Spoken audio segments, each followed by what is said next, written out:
જમ્મુ કાશ્મીરના પહેલગામમાં થયેલા આતંકી હુમલા બાદ ગુજરાત પોલીસ દ્વારા ઘૂસણખોરી કરનાર વિરુદ્ધ કાર્યવાહી શરૂ કરવામાં આવી છે, જેમાં 27 એપ્રિલના રોજ વડોદરા પોલીસની 10 ટીમો દ્વારા પૂર્વ વિસ્તારના એકતાનગર સહિતના વિસ્તારોમાં સર્ચ ઓપરેશન હાથ ધરવામાં આવ્યું હતું.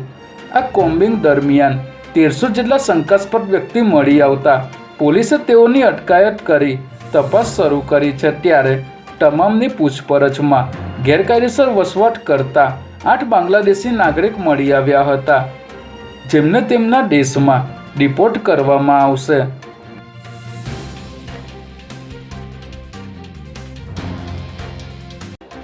અમદાવાદના ચંડોળા તળાવ વિસ્તારમાં ગેરકાયદે બાંગ્લાદેશીઓની અટકાયત બાદ પોલીસની કાર્યવાહી તેજ બની છે, જેમાં આજે ટોરેન્ટ પાવરની ટીમ સ્થાનિક પોલીસ બંદોબસ્ત સાથે ગેરકાયદેસર વીજ જોડાણો કાપવા માટે પહોંચી ગઈ છે અને વીજ કનેક્શન કાપવાની કામગીરી હાથ ધરવામાં આવી છે. અમદાવાદના police commissioner GS Malik, DCP crime Ajit Rajan સહિતના ઉચ્ચ અધિકારીઓ આજે ચંડોળા તળાવ પહોંચ્યા હતા, પરંતુ આખો વિસ્તાર હાલ ખાલીખમ જોવા મળી રહ્યો છે.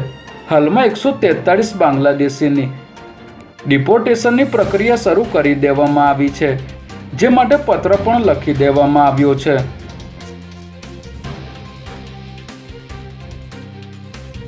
ત્રેવીસ વર્ષ પહેલા ગાંધીનગરમાં ડબલ મર્ડરને અંજામ આપનાર આરોપીને અમદાવાદ ક્રાઇમ બ્રાન્ચે સુરતથી ઝડપી પાડ્યો છે, જેમાં વર્ષ 2002માં ગાંધીનગરના પેથાપુરમાં પૈસાની લેતી દેતી મામલે ઇન્ડિગો ગાડીમાં રહેલ સલીમ શેખ અને દેવસિંહ ભરવાડની 6 લોકોએ મળીને છરી વડે હત્યા કરી હતી, જેમાંથી 5 આરોપીઓને આજીવન કેદની સજા પડી હતી. જ્યારે આરોપી નિરૂપમ ઉર્ફે ભૂરિયો છેલ્લા 23 વર્ષથી નામ અને ઓળખ છુપાવી અલગ અલગ વિસ્તારમાં છુપાતો ફરતો હતો. ત્યારે અમદાવાદ ક્રાઇમ બ્રાન્ચની ટીમે બાતમીના આધારે તેને સુરતથી ઝડપી લઈ પેથાપુર પોલીસને સોંપ્યો હતો.